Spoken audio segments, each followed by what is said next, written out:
I'm trying to leave my mark here. Maybe it's selfishness, I don't know.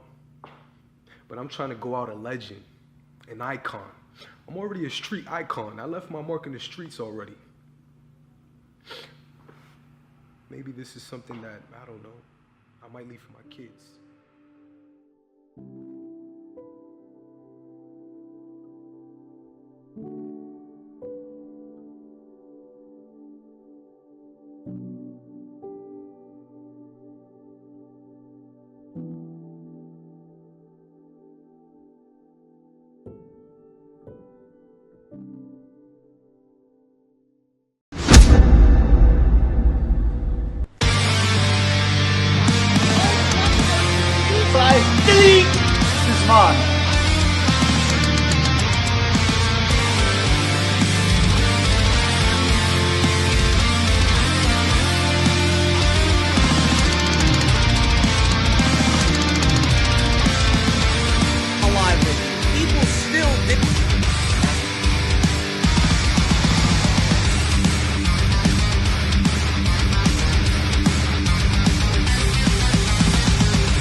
Oh man, do I look terrible? Do I sound terrible? Do I feel terrible?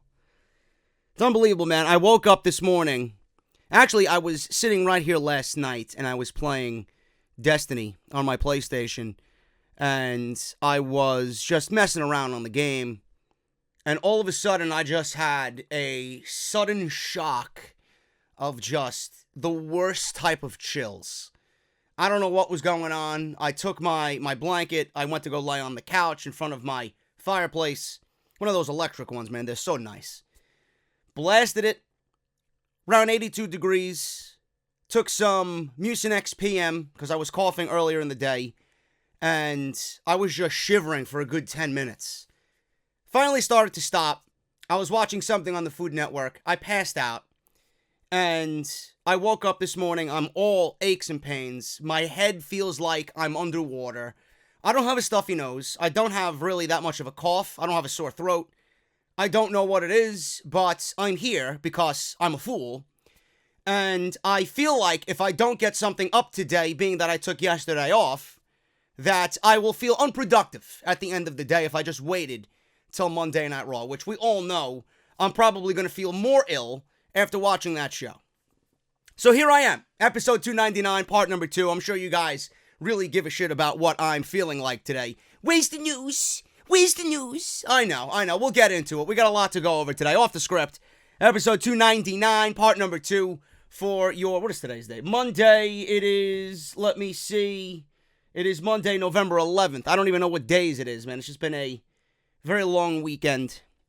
Once again, my thoughts and prayers and my love and everything, man, goes out to everybody in my House of Glory family, every single student, Red, Brian, Jason, Dean, David, everybody up and down the roster, Monte, Ken, Sonia, Violet, Main Event, everybody, Wrecking Crew, Charlie, everybody was just incredibly heartbroken this weekend. Matt Travis passed away, and we're going to have a tribute show for him on the 16th, on Saturday. So it's going to be awesome, and I can't wait to just remember Matt Travis and who he was to not only House of Glory, but the New York independent scene. Gone way too soon, 25. I love you, brother.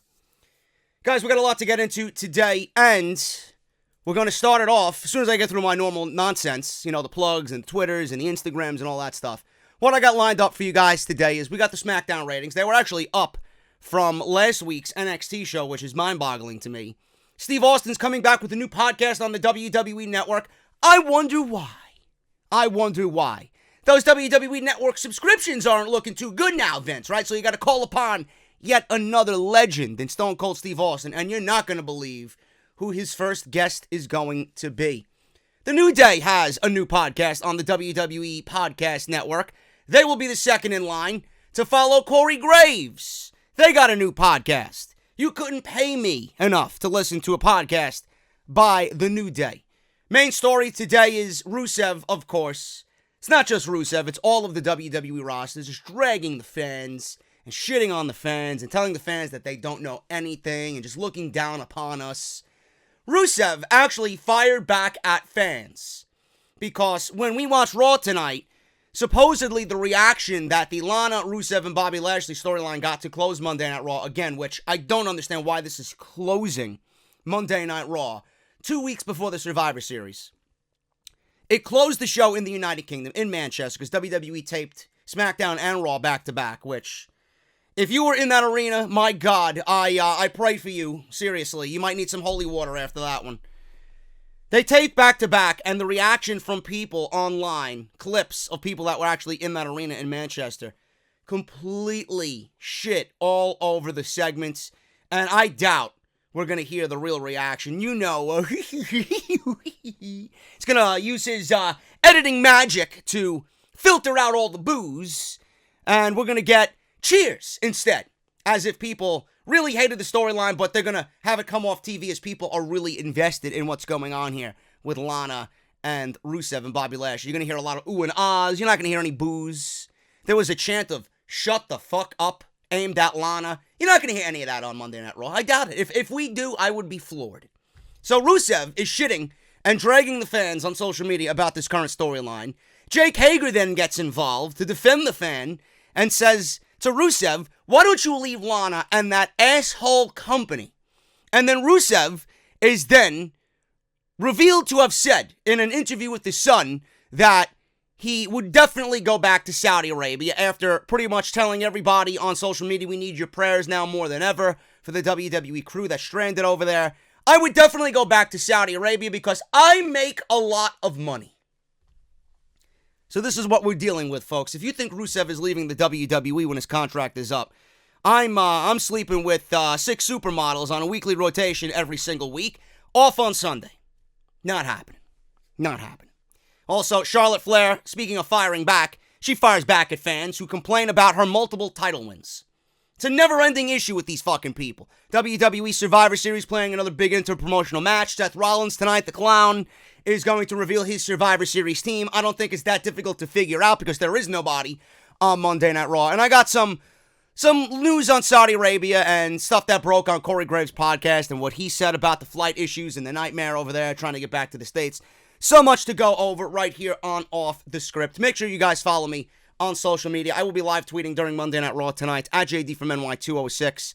That is on Twitter and Instagram. Make sure you guys follow me on both. I would really appreciate it. We are now at 29,200 followers on Twitter, man. I wish I could get myself verified, but I don't think that's going to happen anytime soon. But thank you to all the new followers on Twitter, and I'm sure you guys came over from the great AEW Full Gear show on Saturday night. So make sure you guys do that for me. If you missed any of my previous videos, we have a ton of content on the channel right now. The link will be down in the description of this very video for everything that you might have missed. Going back to Raw, AEW Off the Script Elite, AEW Dynamite, NXT, Smackdown, and then Off the Script that happened on Saturday. Also, AEW Full Gear, a full review of the show. Everything you need is linked down below. I took Sunday off because I didn't feel like coming on here and doing anything. And I just wanted to take the day off because I felt overworked. And then obviously with the tragic news of Matt Travis passing away, I really wasn't in the mood to sit here and record. But here I am with what I think is the flu, and I'm giving you guys a recording anyway, so hopefully you appreciate it. Also, guys, if you guys want to show some extra appreciation for the podcast, Patreon is available for you guys to donate as well. We never hide anything behind a paywall at all. You guys do get the audio versions of everything that I upload here, minus Off the Script. So that's patreon.com/JD from NY206. So make sure you guys do that as well. And the podcast today is brought to you by my fine friends over at harrys.com/script. Guys, humans have been shaving for thousands of years. And the secret to a great shave, it hasn't changed all that much. I wish Vince McMahon knew the secrets to writing a good weekly wrestling program. Now, the ancient Greeks didn't need flex balls or heated handles. We don't need Lana, Bobby Lashley, and Rusev on Monday Night Raw in the main event 2 weeks before the Survivor Series, giving us this cuckold storyline where she's cheating on him and having sex behind his back. They didn't need flex balls or heated handles. You guys don't. You don't need Lana, Rusev, and Bobby Lashley either. But that's why Harry's doesn't overcharge you to add gimmicky features to their razors. They focus on delivering what actually matters. Sharp, durable blades at a fair price. Now, I most definitely need a shave. I've gone now a week and a half without shaving. I look terrible, I feel terrible, and it's very itchy. But I love that when I go lengths without shaving, I know Harry's is always going to be there for that close shave no matter how many weeks I go without shaving. I love the easy glide over my sensitive skin. I love the fact that I don't cut myself at all. And I love the low price. Guys, it's just $2 per blade. Quality, durable blades at that fair price. They've cut out the middleman, manufacturing blades in their German blade factory that's been honing precision for over a century, which means you guys get incredibly high-quality blades at factory direct prices. Harry's is also super convenient. Blade refills are delivered directly to your door on your schedule with or without a subscription. And there's no risk for trying them out. If you don't love your shave, let them know and they will give you a full refund. JD, this sounds great. What happens when I use your link, your unique link, harrys.com/script? Well, you're going to get a razor handle with a firm grip, a 5-blade razor with a lubricating strip that lasts a very long time, and a trimmer blade for that closeness that you guys desire. Rich lathering shave gel with aloe to keep your skin hydrated, and a travel blade cover to keep your razor dry and easy on the go. Guys, it's very simple. Start watching better wrestling by not watching Monday Night Raw, and start shaving better by using harrys.com/script. All right, guys, let's start the podcast off with the Smackdown on Fox ratings, which I thought we would have seen a decrease in coming out of that great Smackdown show, that emergency show that featured a lot of NXT talent and a main event of Adam Cole defending the NXT Championship against Daniel Bryan in the main event. Now, I thought there was going to be a decrease. In fact, it was the opposite. SmackDown and their viewership on Fox actually took an increase. According to Showbuzz Daily, WWE Friday Night SmackDown brought in 2.725 million viewers, which should be the regular number that they're bringing in. That is definitely up from the 1.9 to 2.0 they were doing on the USA Network. So that's the number that they should realistically be bringing in. 2.725 million viewers in the first hour and 2.510 in the second hour. This comes to an average of 2.6175 million viewers. That is up from last week's average of 2.543 million viewers for that emergency episode of SmackDown on Fox. Now, this was a tape show. Normally people go out there and look at the spoilers. A small percentage of you probably do that. Not everybody's going to do that, being that this is on Fox. Nobody's going to go out there and actively seek the spoilers for the tapings because they were in the United Kingdom. But I honestly think this is 2.6175 million idiots watching SmackDown Live. That show was absolutely the bottom of the barrel boring. Nothing happened on that show, and clearly there was a decline in the interest of the show in the second hour because who in their right mind would want to sit through a Baron Corbin and Roman Reigns main event? I know I certainly didn't. I was here at 9:45 recording the show on Friday night. I wasn't paying attention to that match. You couldn't pay me to watch a main event of Baron Corbin and Roman Reigns. Not when you had a main event of Adam Cole and Daniel Bryan just a week ago. It's like you're on a different fucking planet. It's like a different show. How could you justify that show having that type of main event? How could Fox look at that and be okay with that? Oh, Roman Reigns is in it. Your main program on Friday Night SmackDown is Roman Reigns versus Baron Corbin. That is absurd to me. Yet we all... Oh, God.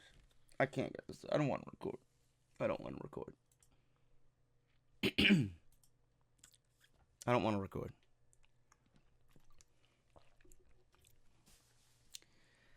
All right, guys, let's start the podcast off with the SmackDown on Fox weekly ratings, because we do the Monday Night Raw, NXT, and AEW weekly ratings on Friday. We got to wait till Sunday, or Monday in this case, because I didn't upload on Sunday.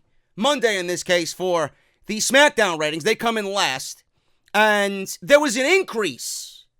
How? I don't know. Why is the even better question. Don't know why there was an increase. It was a tape show. These tape shows are always god-awful. WWE puts no effort into any of these United Kingdom shows. WWE tends to mess with the audio. They tend to get a genuine reaction when they're taping, and then they want to alter it for live TV. It's exactly what they do every single time. So you're not getting a true, genuine sense of what the crowd was like over there in the United Kingdom, in Manchester, for this show. And the ratings took an increase. Now, I didn't look at the spoilers because I just don't do that. I stayed off social media just in case anybody spoiled it. No matter if it's Raw or SmackDown or whatever. I don't look at the spoilers. I just don't. I never looked at the spoilers when NXT was taped every single month. I just don't like it. I like to watch without knowing what is going on because when something big happens, and normally nothing happens in WWE that I'm going to go out of my way to fucking actively watch, there's no surprises on the main roster. But when there is something about to happen or a major surprise or a major match or a major outcome, a title change, I don't like looking at the spoilers because then the overall reaction to it is not going to be as genuine, which is common logic.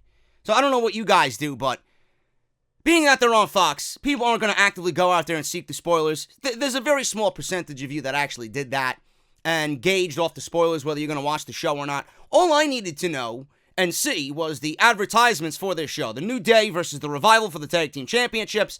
Roman Reigns versus Baron Corbin in the main event of SmackDown. They pretty much gave you the show that was supposed to be last week, but what we got last week was an NXT invasion that was brilliant, and a main event of Adam Cole versus Daniel Bryan. Here we got the show that was going to happen a week later, and it was downright miserable. WWE went right back to doing what they always do, quality of garbage television. Now, I mentioned on the I mentioned on the Friday that NXT invading SmackDown and the interest of everybody now with Adam Cole and Daniel Bryan in the main event and Tommaso Ciampa showing up and Bianca Belair showing up and Shayna Baszler showing up. That entire show felt unlike a regular SmackDown show. I urged WWE to look at the reaction on social media for that show, look at the feel of this show, and use that as a foundation going forward. What did they do? Obviously, they didn't give a shit. Obviously, they didn't listen. Vince is going to run the show how he sees fit. So, I don't know what happened with these ratings, why they took an increase, but SmackDown brought in 2.725 million views in the first hour, 2.510 in the second, average of 2.6175 million views. That is up from last week's NXT Invasion of 2.543 million views, which was up from the previous week before that of 888,000 on FS1. Now, I don't know why that FS1 rating was so low. I was giving them maybe a 1.4, 1.5, but 888,000? Sorry. That's an embarrassment, even in the eyes of WWE. They tried to sweep that under the rug. And that's not going to be the first time that happens. That's going to happen again. That's going to happen again and again and again, where they got to get moved over to FS1. So, WWE, they taped this show. I don't know why it was up. I'm assuming, don't quote me on this, coming out of that show last week where everybody was like, whoa, what happened here? SmackDown for the first time in months was worth watching. I didn't watch. So, you probably, you know how many people told me those exact words? For the first time in months, you're here on YouTube, on your channel, telling me I gotta go out and watch SmackDown Live, and here I am, I haven't watched the show in 6 months. How many people, up and down my comments, uttered those same things? So you were probably one of those many, many, many people who didn't watch, and you watched this week expecting the same quality of show that you got last week, and now you were ultimately disappointed. What did you get? You got Roman Reigns and Baron Corbin in the main event, which is goddamn embarrassment. I don't know how you're anchoring SmackDown with Roman Reigns and Baron Corbin as the main program on your show. I don't get it. I really don't understand it. That's 2.6175 million idiots who watched this show. It was bottom of the barrel boring. So, I am very curious to know what the rating is next week now. Being that all those fans that expected the same show that they got last week only watched this show to be utterly bored and disappointed and in bed by 8:30. Unreal. That's the rating that SmackDown should be at, realistically. 2.725 million. That's what they should be at. But that's the rating. It was up. I'm very curious to see and compare now to Monday Night Raw what they do in the ratings, being that this show was taped on SmackDown. Tonight's Raw is taped. And it's going to be interesting to see how the taped issue affects SmackDown and also Raw. I'm expecting some of the lowest ratings in the history of the show. As always, every report that you read on Monday Night Raw, WWE accumulated a low rating that is equivalent to some of the lowest non-holiday numbers that they've ever done for Monday Night Raw. I love reading that line. It brings a smile to my face. It really does. Because that goes hand in hand with how the quality of the show really is. It is garbage. Complete and utter garbage. Speaking of Monday Night Raw, WWE is set to make a major Survivor Series announcement because Seth Rollins is now Team Captain Clown of the Monday Night Raw Survivor Series team. So they quote on Twitter, or they state on Twitter, the WWE Fox Twitter account, tomorrow on hashtag Raw, the full men's team at Survivor Series for Raw, captained by at WWE Rollins, will be revealed. Who will join the Beast Slayer on the Red Brands team? This is very easy to figure out, folks. It really is. Seth Rollins is going to choose Rusev. Seth Rollins is going to choose Ricochet. Seth Rollins is going to choose Randy Orton. And Seth Rollins is going to choose Kevin Owens. Because why wouldn't he? Why wouldn't he? I don't know who else would be chosen for this spot. Now, if I'm wrong, maybe Rusev is replaced by Cedric Alexander. I don't know. Maybe. Did I say? I'm so sick, I don't even know. Rusev, Ricochet, Kevin Owens, and Randy Orton, right? Maybe Cedric gets Rusev's spot. I know I would do that. I would take Cedric over Rusev any day of the week. So it's either one of those two options there. You either got that, or you got Rusev being substituted for Cedric Alexander. Now, it should be cool coming to the Survivor Series and seeing Kevin Owens in the ring with an NXT superstar, whoever that might be. I don't know, so we'll see what happens, but they are saving this as a surprise. Even though the show was taped, I'm sure this was added into the show after the fact, post-edit, because they didn't want to reveal everything at the tapings. They wanted to give you a cliffhanger here or there, or in WWE's eyes, a cliffhanger. This is nothing more than fucking who gives a shit. But they wanted to give you a reason to go out there and tune in. Oh, who is Rollins going to choose for the Survivor Series team? I just gave you the answer. That's probably what it's going to end up being at the Survivor Series for the Clown Captains team at Survivor Series in Chicago. The Steve Austin Show, or a version of the Steve Austin Show, is coming back to the WWE Network. Why do you think that is, folks? As I take a sip of my cold beverage here. Why do you think that is? Is it because WWE is just desperate for fresh and new content on the WWE Network? Probably. Is it because the WWE Network numbers are down quarterly every single month? Yes. Or every single quarter? Absolutely. WWE is bringing back the Stone Cold Steve Austin Show, or in a different iteration of the Steve Austin Show. It's called Broken Skull Session with Steve Austin. Now, his first guest is apparently all but confirmed to be The Undertaker. And WrestleVotes tweeted this out last night. This is going to be Broken Skull Session with Stone Cold Steve Austin. First guest, The Undertaker. Official announcement coming this week. Now, obviously, if you are a fan of Stone Cold Steve Austin, you're going to go out there and watch it. If you're a fan of video format podcasts, you're going to go out there and watch it, because Stone Cold is one of those guys that kind of doesn't take any bullshit from anybody, and he's going to get right to the point. He's going to pull shit out of The Undertaker. He's going to pull shit out of Vince McMahon that he did. He's going to pull shit out of Brock Lesnar. He's going to pull shit out of Dean Ambrose when that debacle happened. Stone Cold Steve Austin is going to be that guy. But what we heard on the After the Bell podcast, and believe me, I'm going to watch this first episode, because when you sit down Stone Cold and Mark Calloway, The Undertaker, face to face for a first time ever sit down on the WWE Network, I'm going to watch two of the greatest of all time to ever lace up the boots. I'm not an idiot. There's genuine interest there. WWE knows what they're doing with this. So, I don't know how to feel about these WWE-owned and operated podcasts. The Corey Graves podcast, it didn't come off in the way that I expected it to come off. It sounded like one big taped WWE segment that you would find on their weekly television shows. You know, he brags about how he's going to get down to the fucking core of every situation. He's going to be real and raw, and it's unfiltered. And he says this along the lines of, you know, I don't know if I'm going to have a job 3 weeks from now for the things that I ask on this show. If you have to repeatedly get that point across to the fans, then you are not that in any sense of the word. You're just saying it because it makes you look cool. Oh, look at me. I'm Corey Graves, a WWE shill who comes on the WWE Podcast Network and is going to give you a raw and unfiltered podcast where I'm going to ask stuff that you're not going to hear on the weekly shows. Sure you are. And the first thing that I heard was Seth Rollins shitting on the fans. So how different is it really from what I've already heard on social media? You shit on the fans every single week. Now I got this fucking guy shitting on me? I don't want to hear that. You know how that turned me off? And then Bayley's cutting a promo on Corey Graves and hangs up the fucking phone on him. I don't want to hear that. That's typical WWE television scripted garbage. I don't want to hear that. Ric Flair was on, talking about his Adidas deal. Corey Graves asked him about the real main event of WrestleMania 8. Was it supposed to be you and Hulk Hogan? That's what you ask Ric Flair on your fucking first ever episode of After the Bell? After that, I have no interest in watching anything WWE related to any of their talent on any podcast network, because it's going to be scripted, formulaic fucking garbage. This might be different. It might be, and I stress the word might. 2014. We're in 2019. The WWE Network was born around at WrestleMania 30. That was WrestleMania 30, 5 years ago, right? 6 years ago. And the Steve Austin podcast on the WWE Network was something that a lot of people wanted back.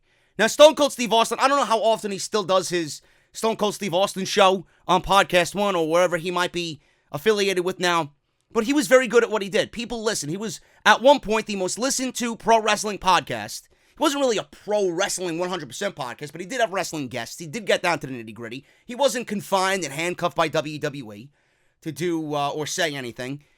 But that was 2014, where he sat Vince and Jon Moxley down and Brock Lesnar, and they went right after the hard-hitting questions. Would you ever work with CM Punk again? Meanwhile, WWE, every time there's a CM Punk chant, they fucking throw him under the bus. They always make some snide remark, you know?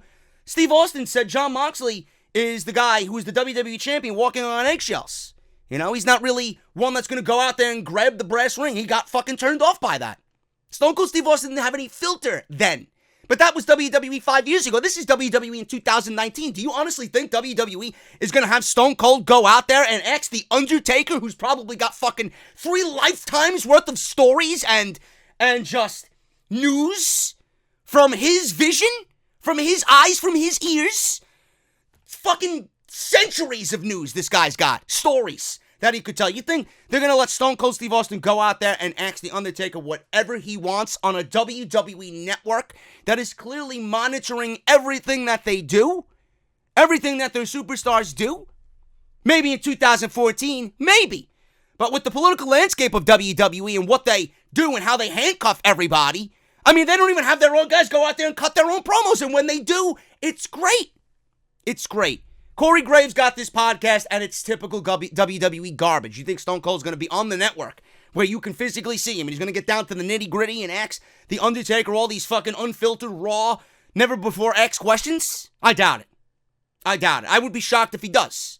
And WWE knows what they're doing. They're getting Austin back on the network where everybody wanted him to be on the network. They never wanted him to be canceled or removed from the network with their show. WWE now is only getting back into the podcast game because they know how much money they can make off the podcast game. So now they don't want their superstars going out there on a podcast network talking about their company and letting their superstars go over here and over there and over there. They want to control everything. That's why they have their own podcast network now. They don't want their fucking superstars affiliated with Podcast One or Podbean or iTunes or this or that, or even sit in the comfort of their own home and do it. They want to control everything. This is not going to be what you expect it to be. This is going to be Steve Austin at about 50%. He might show some Stone Cold, but you're never going to get the real stories and the fucking hard-hitting questions from this podcast. After that Corey Graves podcast, I was completely turned off. I never even listened again. I never listened again. There's no reason for me to. Because he just sounds unnatural in his delivery. He sounds like he's fucking doing commentary sitting at the Smackdown desk, sitting next to Michael Cole. So I'm interested in this first show to see how it comes off.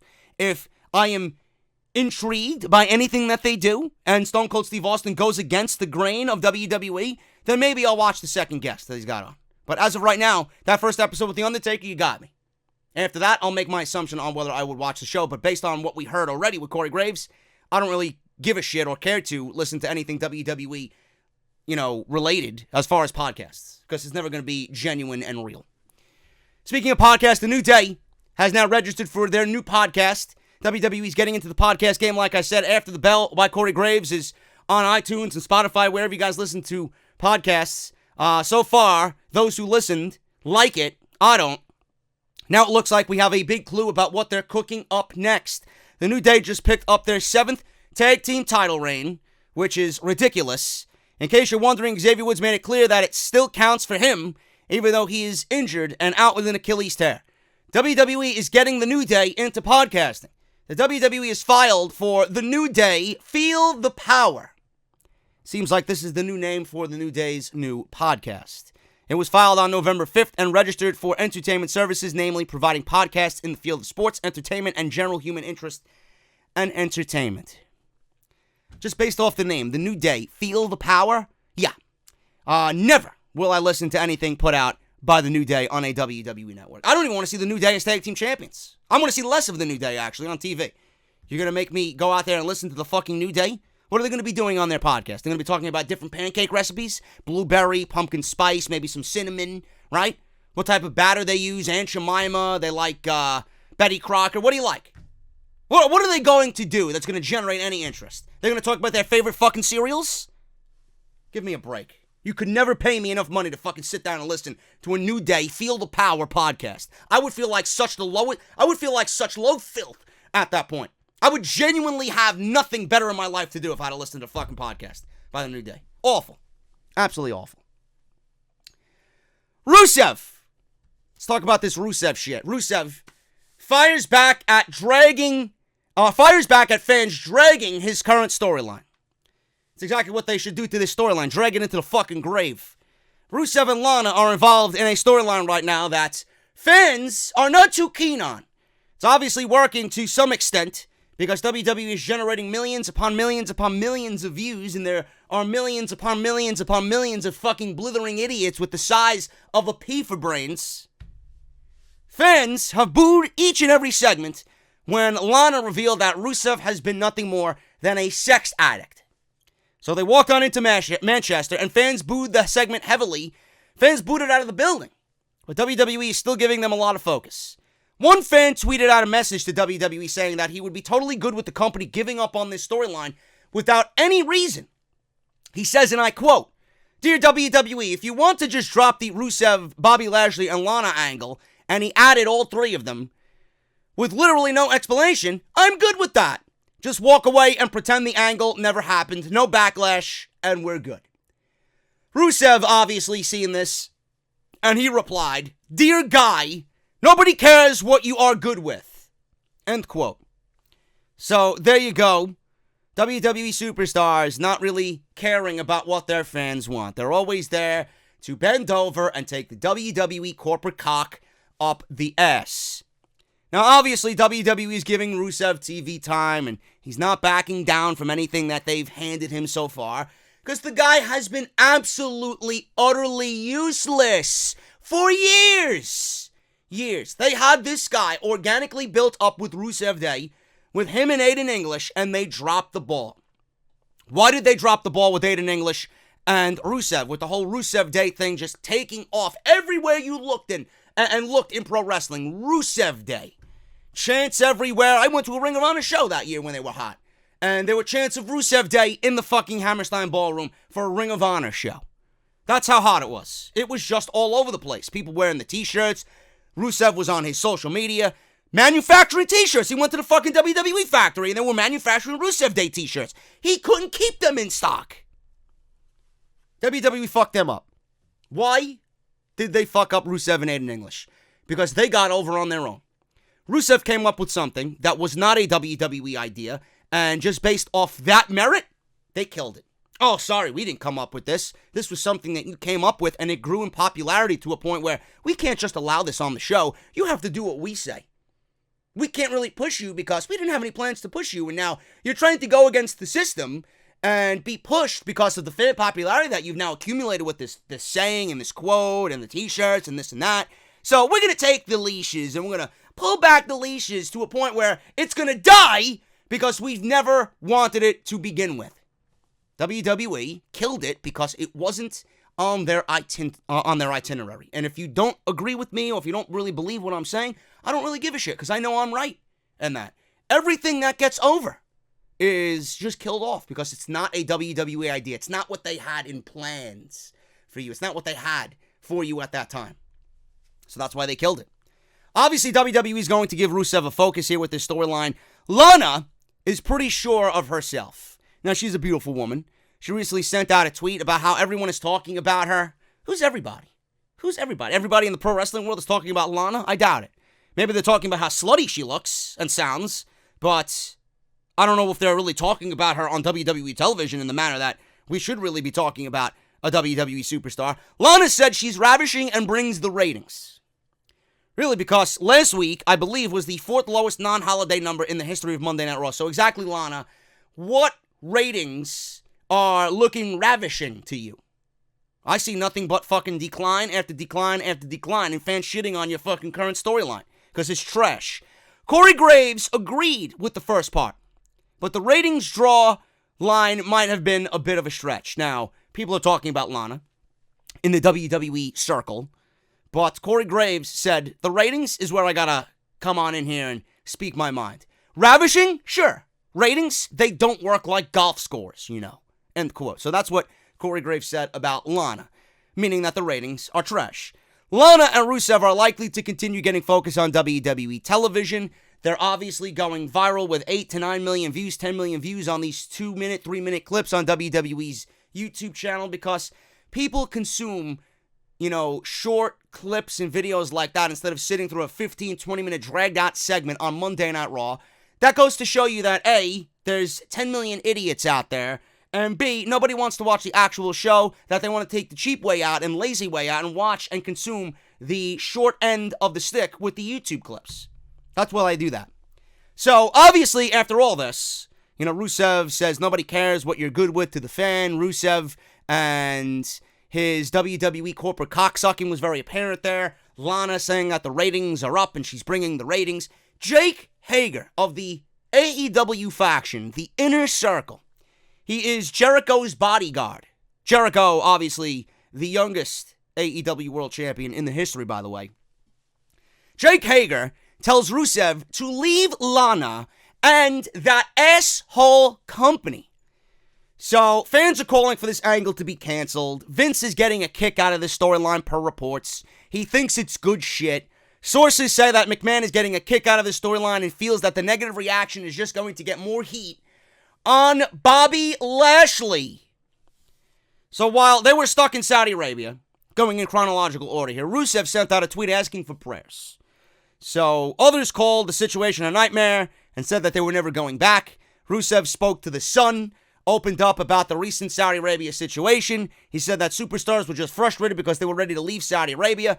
Rusev simply asked everyone to send their prayers because that falls in line with his religious beliefs.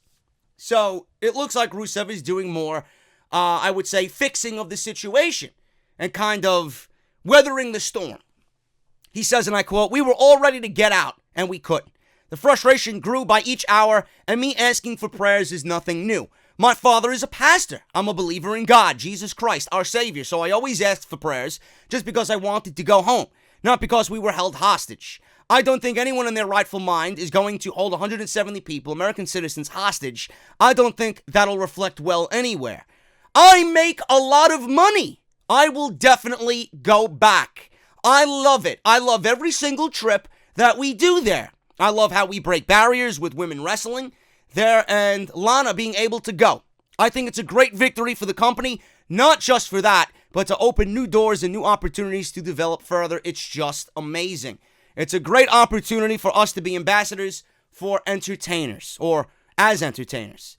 Now, that's what he said to The Sun. Let me repeat this. I make a lot of money. I will definitely go back. So keep that in the back of your mind. Jake Hager left WWE. He has been not silent at all. He's been very just upfront and honest about everything that he felt while being there. Last thing he said was that when he watches the WWE superstars and the friends that he still has over there, when he watches their current programming, he just feels that dark cloud again just cover him, and it's not a good feeling. So Jake Hager, he spoke on this, and with Rusev shitting on the fans, we don't give a shit about what you think or what you're good with. Jake Hager replied to Rusev's reply to the fan, and he said this: "Leave Lana and that asshole company." End quote. That's all he said. Now, I don't know what else I could add to this overall story. First of all, you see that Rusev is not going anywhere. Rusev is not going anywhere. Rusev is staying with the WWE. There is absolutely no reason to believe that this guy is taking his own talents and going elsewhere and succeeding in a pro wrestling climate right now that, honestly, he could break out and be a huge star if he wanted to in the world of professional wrestling. Imagine being Rusev. Imagine being Rusev coming up with an idea that got over so big to the point where it was the biggest thing in all of WWE. And if you don't think Rusev there was the biggest thing in WWE, he was the most overact in the entire company. Imagine being Rusev to a point where they have no plans for you. And imagine being Rusev sitting at home and then thinking, are they going to use me? Are they going to come up with an idea?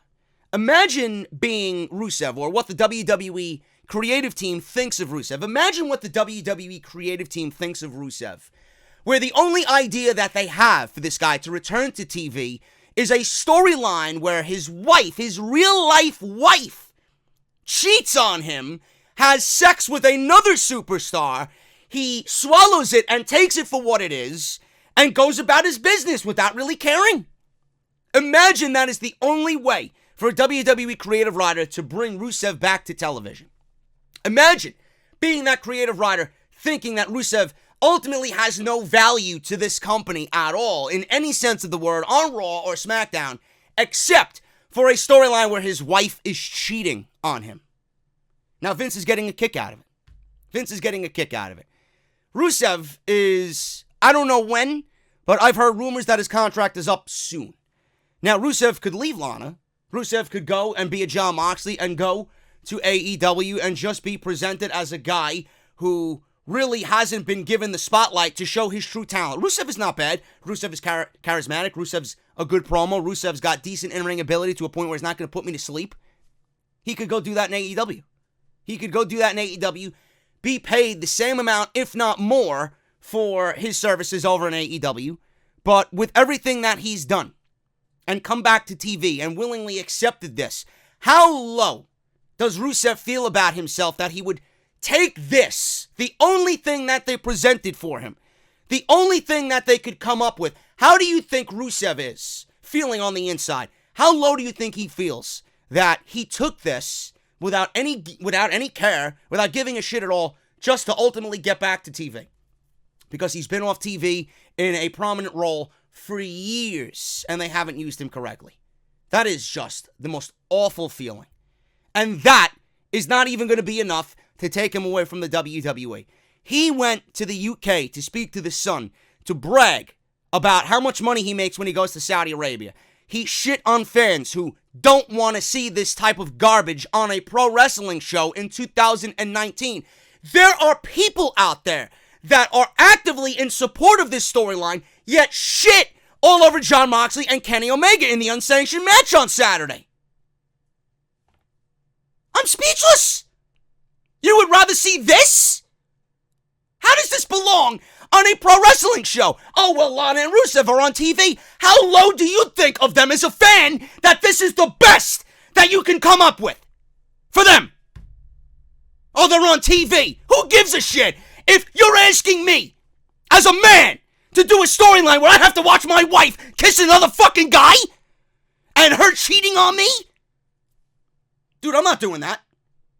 I'm not doing that. I'm not putting myself through that for you. I don't give a shit how much money you're offering me or how much TV time you're offering me. You fucking serious? What type of belief does Rusev have? Zero, obviously. And this guy brags about being fucking Catholic.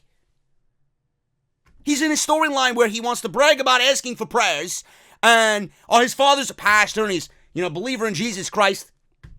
Meanwhile, you're breaking one of the fucking 10 Commandments right on TV every single fucking week. I guess you don't really give a shit about your religion then, right? This does not belong on a pro wrestling program. This is utter fucking filth, gutter filth on TV. It's not interesting. It's not bringing in ratings. It's merely done because Vince McMahon is getting a laugh at it. How do you think it looks with Rusev talking so great about the company and backing the company up when his boss puts him in a storyline, not giving a shit about him, using him to get Bobby Lashley over in a storyline where he's looking like a fool? But Rusev only gives a shit about going back to Saudi Arabia and making money, though, right? If Rusev signs... First of all, I lost a ton of respect for Rusev after this. Whatever he said here. I don't give a shit how much money you're making. I make a lot of money. I don't give a shit. If you sign with the company, there is more money than ever before that one could make in this business because of AEW's arrival. If you stay with the company based on how they treated you so far on this program, with this storyline, if you re-sign with them, I have no respect for you whatsoever. None. Yeah, you're getting TV time. What do you think's going to happen when you're sitting there talking big about the company and you're being a nice corporate puppet? When you re-sign that 5-year deal for X amount of money, what's going to happen?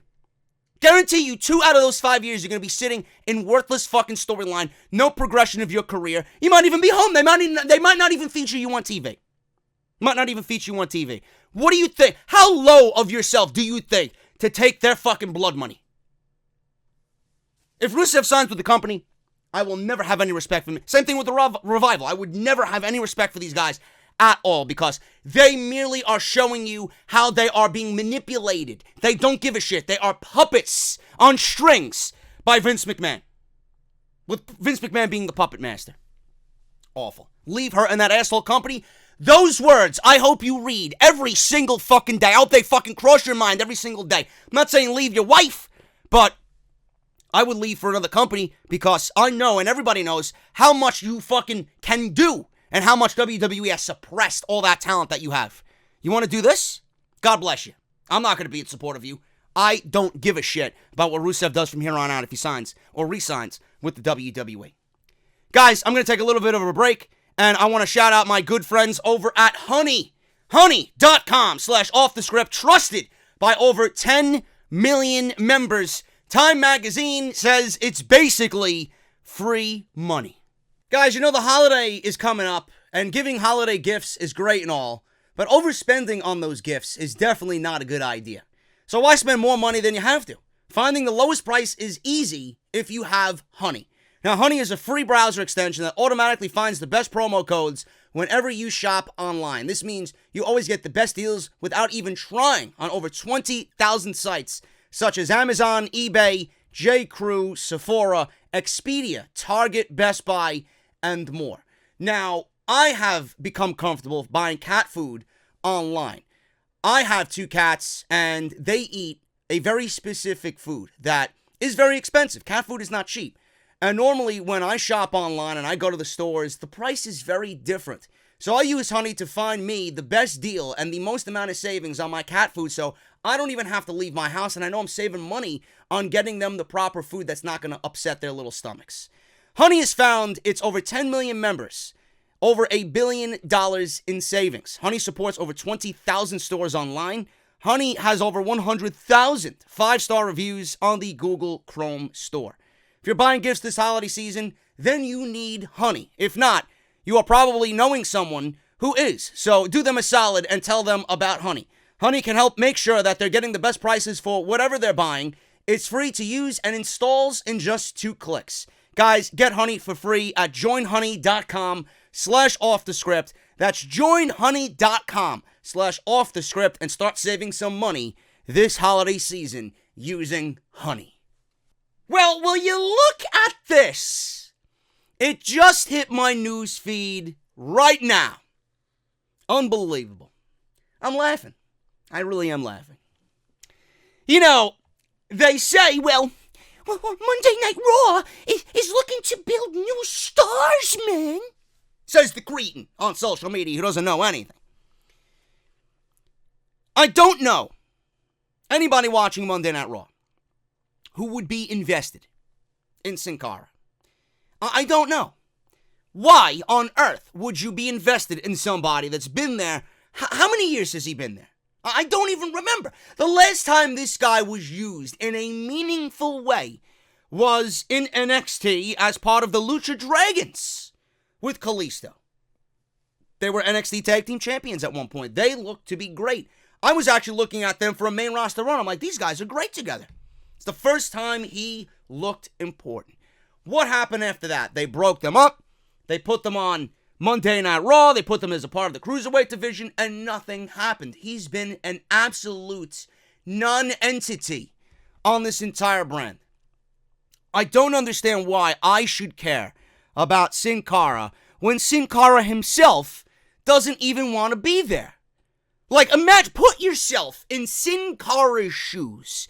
Imagine being Sin Cara, or Hunico, whoever's playing the Sin Cara character, sitting in the locker room, putting the mask on, getting ready to go out there for a 4th straight week and fight Andrade. Do you know what is probably going through this guy's head?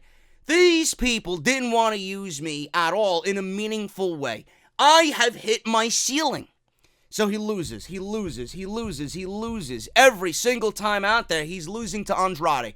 He has hit his ceiling. He is doing something and in a role on a TV show that is not making him happy. It's not making him happy. It's not portraying him in a good light. They're not building his fucking character at all. No matter how many times the Cretans say that he's getting TV time, what good is TV time to these people if they're not being used in a meaningful way? What good is TV time to these people now when you fucking killed them for 4 years?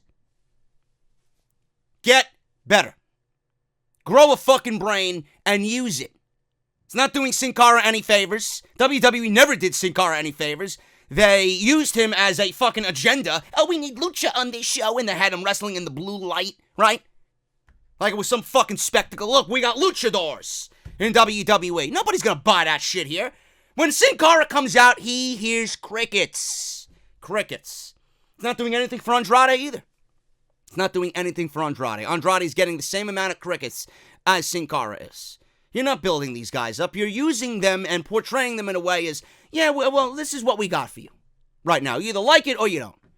So today, Sin Cara asked for his release on Twitter. He tweets out last night, after praying and considering it a lot, thinking about my children and their future, I made one of the most difficult but sensible decisions I have had to make in my professional wrestling career. I have asked for my release from the WWE.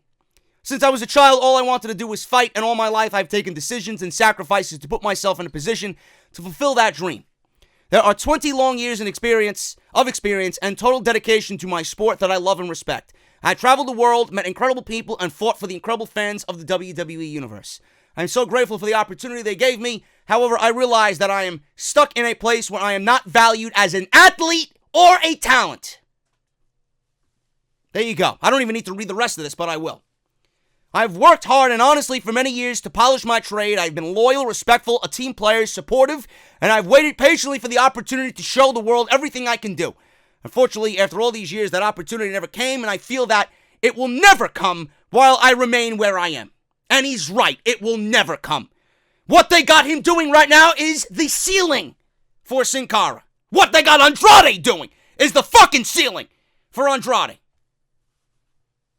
The best years of my professional wrestling career are coming, and I think the best is yet to come.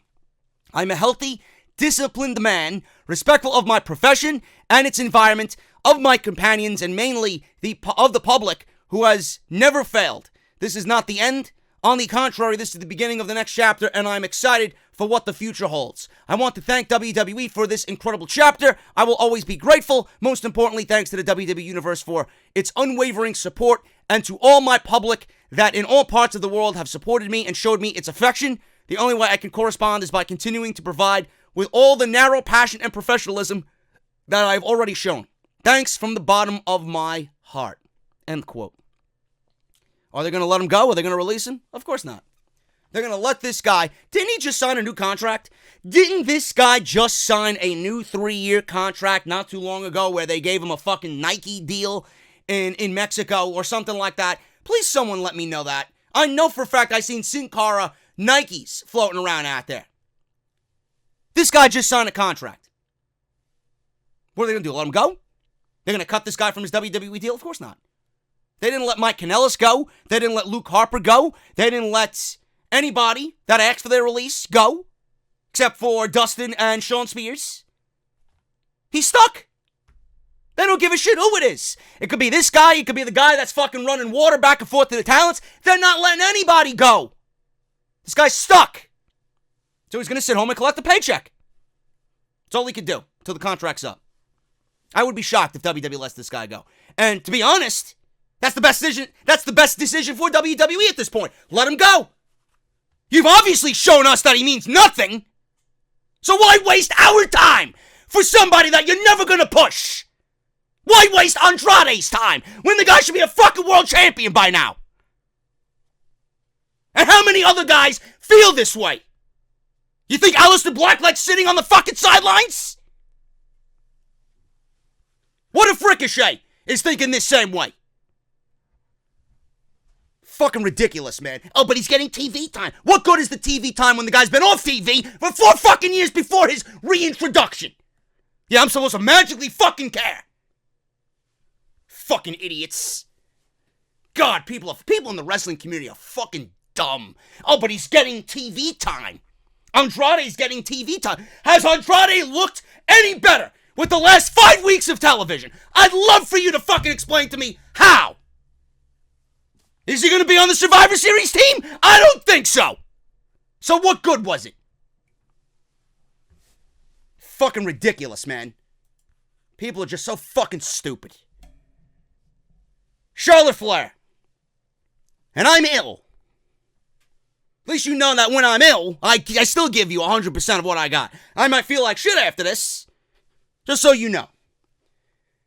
Charlotte Flair. What else is new? Another WWE superstar fires back at the fans who complain about her multiple title wins. Like we need to have Charlotte Flair as a 10-time champion in 4 fucking years. So a lot of fans criticize Charlotte Flair for getting so many opportunities. Well, this is WWE's fault. They didn't build up anybody and revolved the 4 horsewomen in literally everything. They have their core, and they have a roster of women right now that is fucking unimaginable, and they still push Charlotte Flair and Alexa Bliss and Lacey Evans on TV. Meanwhile, I'm supposed to fucking not complain about Charlotte Flair getting a fucking title match. What? She beat Trish Stratus at SummerSlam. Let's get her back in the title reign or the title contention against Bayley. What did she do? She was out for 2 months. Comes back, beats Trish Stratus. Yep, title shot. Title shot. Now, while speaking to TalkSport, Charlotte addressed people who have a problem with her number of title reigns that she has under her belt. My title wins in the last year have been bigger picture moments. Really now. They've been bigger picture moments. I beat Asuka, then Becky Lynch wins both titles. It's a very loaded question. Yeah, Charlotte, show us how fucking plebeian you are. Show us how simple-minded you are by using the one example out of the 9 that was painted for a bigger picture. Well, please, explain to me how Sasha Banks benefited from 4 title reigns where none of them lasted over 30 days. One of them actually lasted 7 days. How? How did Sasha Banks benefit from that? I'd love for you to come up with a reason for that. I don't see Sasha Banks in any different light than I've already seen her. I was already a fan of Sasha Banks before she was a 4-time Raw Women's Champion. They only did that to pad your fucking stats because you're a Flair. We gotta break Ric Flair's fictional WWE record. How can we do that in the quickest way possible? She says, my title wins in the last year have been bigger picture moments. Unfortunately, people don't see that. I beat Asuka, then Becky Lynch wins both titles. It's a very loaded question. For me, when I get to play the villain, it's tremendous to say so. I'm a 10-time champion. It doesn't matter if it was for 5 seconds. Wow. I guess that's the Flair mentality, right? See, I look at it differently. When I look at somebody with a 10-time title reign, and in this year alone, none of them have eclipsed 5 days. I think. Your last title reign lasted 40 seconds. So, excuse me if I'm on social media complaining that you were just given another title reign to pad your statistics. You see, when I look at it, when I look at somebody that has 10 title reigns, I look at it the way a logical person looks at it. That means you lost it 9 times. And how you lost it in each of those 9 times depends on how good your 10-time championship run has been. And in this case, Charlotte may be the worst women's champion of all time because she's done absolutely nothing to bring prestige to that championship belt. Absolutely nothing.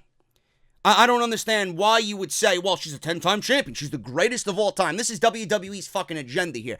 Meanwhile, I would rather have one reign that lasts 400 days, but that doesn't happen in the current climate of WWE or pro wrestling because the fans are a bunch of blithering fools. They lose patience. They have the patience of a fucking goldfish or the memory of a goldfish. They don't give a shit. They don't give a shit. They pinpoint something that they like and they quickly move on to something else because everything just gets that boring that quickly. Now, she may be a product of WWE television where there's so many moving parts and we lose interest very quickly and move on to something else. But what WWE has done to Charlotte has absolutely showed us why she should not be considered the greatest of all time. At all. What did you do in those 10 title reigns that stands out? I honestly, right hand to God, I cannot figure out anything that would jump off the page at me as Charlotte being the greatest of all time. Nothing. Absolutely nothing. My title wins in the last year have been bigger picture moments. I think good guys need to back up what they say, and they need to be fighting champions. It just depends on what role I'm playing. I don't think fans, looking at a storyline perspective, or the deeper meaning of how things happen, whether I get to use it as a bad guy or not, it all just depends. End quote. So what was bigger picture moments outside the Asuka dropping the title situation so that you could go into WrestleMania? So Becky Lynch and Ronda Rousey and Charlotte Flair. Bigger picture moments, right? Was that a bigger picture moment for Becky? Because honestly, we could have just had Becky and Ronda Rousey in the main event. We didn't need you in that main event. I'm just speaking from the heart. We didn't need Charlotte Flair in that main event. WWE only put you there because Becky Lynch's meteoric rise literally came out of nowhere, and if they didn't put Becky Lynch in the main event, there would have been a fucking revolt for WrestleMania. And they had to go along with it because they were forced to go along with it. It was always going to be Charlotte Flair or Ronda Rousey, but when Becky Lynch caught fire and Charlotte Flair was playing third fiddle here to Becky and Ronda, they had to add you based out of fucking sheer blondness. Oh my God, forget it. We can't have Charlotte Flair not in the main event of WrestleMania. Yet, definitely, we could have. It would have been the same thing. In fact, I think Becky would have given a better match to Ronda without you there. Without you there. And I still hope we get Becky and Ronda one-on-one, where Charlotte is not involved. But being that they're all going to be on the same brand, I highly doubt it. Charlotte Flair sucks, okay? She's a joke as a champion. I don't know who would look at Charlotte, oh, she's a 10-time champion. That means you're a fucking dumb mark. That's what that means. Oh, she's a 10-time champion. Give me a fucking break. I'd take Toni Storm's one UK title reign over fucking Charlotte Flair. Look at what Shayna Baszler's doing with the NXT Championship. That's a title reign. Not Charlotte. Fuck out of here. Oh, it's for the bigger picture moments. Outside of WrestleMania, there are no bigger pictures. There's nothing but blank portraits in what Charlotte's talking about. This is another fucking WWE shill just spewing garbage because they can't accept the fans' opinion. Everything the fans say is wrong. WWE planning an interpromotional match at Survivor Series with AJ Styles. Take my money. Wrestling Observer newsletter reports that there are currently plans for a secondary titles match across all three brands at Survivor Series. We could see AJ Styles, Shinsuke Nakamura, who's the Intercontinental Champion, AJ is the United States Champion, and North American Champion Roderick Strong in a triple threat match on Survivor Series. Styles is currently booked in the 3 secondary title match on the show, says Dave Meltzer. Take my money. That'll probably be announced either Friday or maybe Monday, being that AJ's on Raw, or within the next week. Got to be announced either tonight. I would hope so. I would certainly hope so. So take my money. I think that's going to be fantastic. John Morrison. WWE is still planning for John Morrison to return. There are reports following a previous report. A source in WWE confirmed that John Hannigan has indeed signed with the company to wrestle. They're currently trying to figure out how to incorporate him to TV. The original thought is that he will be on NXT or Smackdown on Fox. Well, being that Sin Cara asked for his release, they may move him over to Monday Night Raw, to be quite honest with you. Either way, John Hannigan is not going to feel special. Happened to everybody. John Hannigan's going to come back? Yes, John Hannigan's one of the more talented guys in the industry. I love John Hannigan. I think he's great. What happened to Rey Mysterio when he came back to the WWE? He felt like everybody else. Boring. He lost all that appeal. That's what WWE does to him. So with Sin Cara asking for his release, I don't know if WWE is going to want to use him anymore. Maybe John Hannigan goes to Monday Night Raw. Maybe he feuds with Andrade. Maybe he feuds as a babyface with AJ Styles. Maybe he feuds with Seth Rollins. I would actually like to see him on Monday Night Raw. I think there's more matches on Raw that could benefit John Hannigan than if he went to SmackDown. SmackDown's more of the Roman Reigns and Braun Strowman and Brock Lesnar and, Baron Corbin, that type of shit. Put him on Monday Night Raw where the actual wrestlers are, if you even want to call them that at this point. I think that would be better. Or NXT. NXT's obviously the number one choice for me, but how many more WWE former stars are going to go back down to NXT? And John Hannigan's not really one of those guys that is going to bring in the ratings. So it's only going to be something that fans look at as, well, John Hannigan's on NXT. That's another opportunity from somebody in the PC that's never going to get it because here is a well-established guy taking another spot from a youngster. So put him on Raw and just end it. John Hannigan coming back to the WWE. We don't know when, but it's happening. Speaking of NXT, WWE confirms 4 new NXT signings. Shotzi Blackheart, who was with Evolve, said that she was not signed with the WWE. Then it was revealed last week that, yes, that is indeed so. She was pictured on the WWE PC Twitter account, so she tried to shoot down reports and failed miserably at it. So they signed her, which I think she's awesome. They signed Charlotte Bordeaux of The Smoke Show, and she is going to be the modern-day version of Sable. I would honestly, and I'm still sticking to this, I would put Scarlett Bordeaux with Damian Priest, and I would put her with Damian Priest as a manager, valet to Damian Priest. He's the closest thing that looks or resembles Killer Cross. I think that would be great. She could obviously still wrestle if she wanted to, but I don't really look at Scarlett Bordeaux as a wrestler.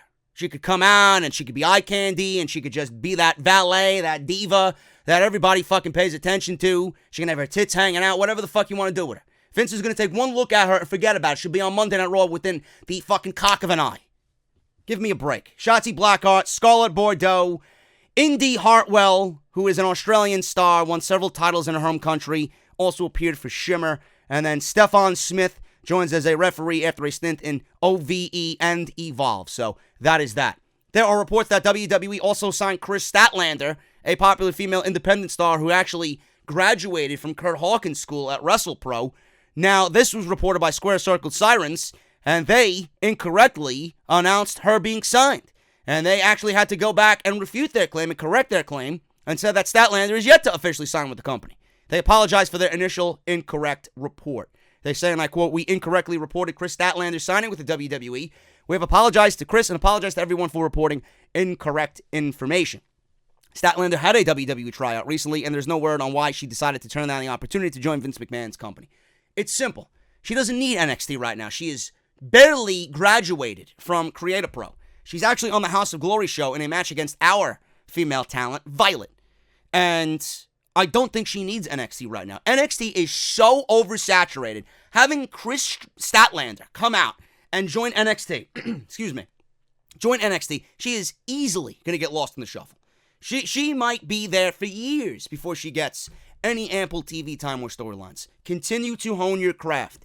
Let the NXT pool filter onto the main roster, and then maybe think about joining. You don't need to join a year and a half, 2 years coming out of Creator Pro. Continue to hone your craft. People on the indies stay on the indies for a good 4 or 5 years. Hone your craft. Get better. When you go back, then give them a reason to not sign you.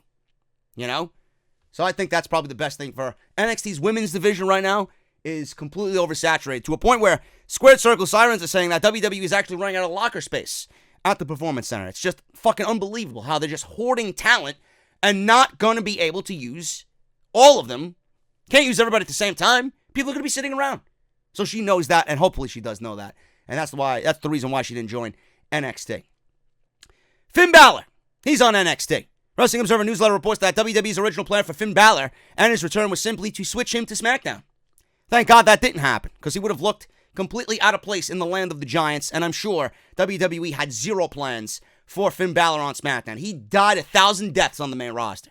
Thank God he ended up in NXT, because after years of yelling at creative to use this guy in the way that he's being used now, nobody listened. Triple H gets him on night one. He fucking lived up to all the fans' cries and concerns. Guy turned heel.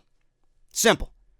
When he lost to Wyatt badly, the idea was for him to go on sabbatical and switch to SmackDown on his return, says Dave Meltzer. But then when the ratings ended up going the way that they did, he was moved to NXT with the idea that his star power could make a difference there. So Balor's there, and it's not like he's going to be on Raw or SmackDown. I don't think they're going to change his contract and lower it. So I'm sure he's making great money. He's making main roster money to be on NXT.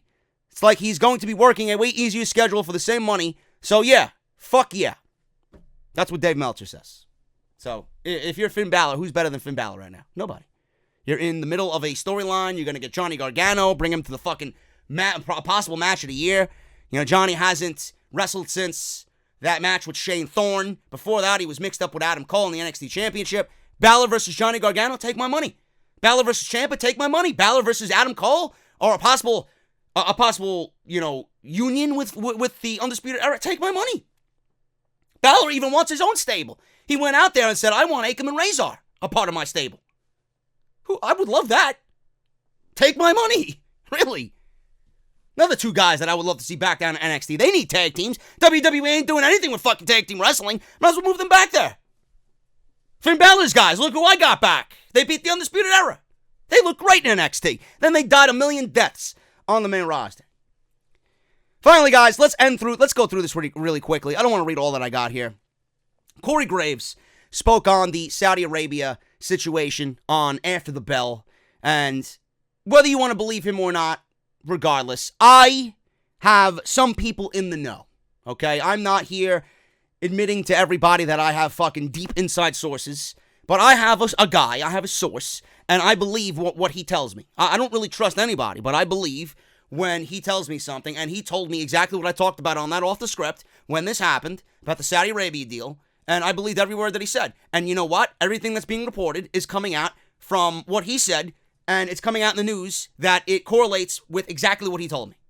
And this is exactly what I said on the podcast. Corey Graves spoke about this on After the Bell. He says this, and I quote, about why Vince McMahon left Saudi Arabia early. What really got to me was when the rumors started coming out, the first one being Mr. McMahon, that Vince left early and left everybody in Saudi Arabia. That's not true. I'm going to tell you why. If you work here, you know that every week, no matter where on the planet, where we are, as soon as the final bell rings, as soon as it's made sure that all of the talent is okay, whoever's in the last match, Vince gets on the jet and the guys go home or to the next city because he's busy running WWE. So it might be a sexy headline. Oh, Vince left everybody stuck in Saudi Arabia, except for Vince himself, Brock Lesnar, and whoever had private jets chartered out. When you're Brock Lesnar, you get certain perks. When you're Tyson Fury, you're the biggest star on the earth and you get your own jet. When you're Hulk Hogan and Ric Flair, you've earned that, okay? So it wasn't like he said, to hell with the talent, to hell with the crew. Vince did exactly what he's done every single week without fail. And I said that. Vince needed to fly back early after the show to get to SmackDown. But SmackDown is in the middle of a $1 billion partnership with WWE. As long as the show goes off as Vince McMahon wants, there's no reason why he needs to be there. He's got trusted people involved with the show to see the outcome materialize the way it should be. So he got on the jet and flew back because he's got to be there on SmackDown in the midst of a $1 billion partnership with Fox. So yes, I do believe that. And I said that on the podcast. I've been lucky enough to be on the jet with him sometimes. That's how business is done. It wasn't a gotta get the hell out of the country, there's some crazy shit going on. It was exactly how it works. I hate to break it to you guys. I hate to put a damper on your party, but that's how things operate every week, and this was no different. End quote. So he said about the talent as well. He believes that the talent did this, made things worse, and that stars should keep their grievances to themselves in the future. All these conspiracy theories that have been drawn up, and half of it comes from some of the boys that were on the plane. If you are that insecure and feel so strongly that you're going to get on Twitter and complain that our flight got screwed up, what's Twitter going to do? All it is fuel for these journalists, and then everyone puts their 2 cents in and starts coming up with their conspiracy theories. If you're mad that your flight got delayed and you weren't one of the Saudi 20, that's on you. Quit crying about it on Twitter. You know who wasn't complaining? Randy Orton. If anyone had the cachet and the right to speak his mind, it would be Randy Orton. He got it. It was about doing the damn show. Now, according to Fightful, Seth Rollins told them that Vince and Triple H said this, and I quote, commended the talent for their conduct in a tough spot and fielded questions and allowed everyone to voice their own feelings on the matter. Some talent spoke up like AJ Styles, and overall it was a productive forum. So that's what they said about Seth Rollins in the meeting that we talked about on Saturday's episode. So I know he's telling the truth. This is, I believe, what Corey Graves said here. Because it's exactly what I said on my show, and it's exactly word for word what I got from my guy. So, the superstars, how were they taken care of in Saudi Arabia? Now, according to Mike Johnson of PW Insider Elite, he says this, and I quote, "Somebody texted me and was like, we're back at the hotel now. We're not happy that we got separated from everybody on the plane, but they gave us all suites, and we can have whatever we want, and we can have access to the gym, and allegedly we're going to leave tomorrow. But we're not going to make it to SmackDown." End quote. So they got all of the perks to come along with a lavish hotel. There you go. They got beds, they got showers, they got gyms, they got food. Where's the hostage situation? Where's the military, the Saudi government, holding people hostage? Who really paid for the charter that got 20 out in time for SmackDown? Mike Johnson also goes into detail about this. So does the Wrestling Observer. And they say this, and I quote, "We were told that, in fact, nobody paid a dime for the flight on that 170-seated flight, and that WWE arranged and paid for it completely," which makes WWE's wording in the release a little strange. WWE paid for the charter flight. This is in spite of them saying that superstars pulled their own money together, and it did kind of come off weird that that was said, yet WWE was the one that paid for the flight and booked the flight. WWE paying for a flight out of Saudi Arabia for only 20 people might not have been a good look at the time, but people need to think that if it's only 20, they took the most important 20 in hopes that they get back to SmackDown, which they didn't, which could be head writers, creative, people who are going to appear on the show, you know? They took the 20 most important people for that show so that the show goes off like scheduled. Those people that complained that were part of the 170, they were so frustrated on getting out that they were upset that they only chose 20. Meanwhile, those people that complained had nothing to do with the show at all. You were just frustrated and showing some extra frustration that you didn't get out and weren't chosen as one of the 20 to go back to the United States at that moment. Yet, they were given hotel suites and gyms and showers and beds and food. So they complained. Those are the same guys that had a very, very small part on the show and felt like it might have been a waste of time to be stuck in this situation. Those are guys who were already frustrated with their position in the company, just unleashing their frustrations on social media. Not because of any other reasons that were reported.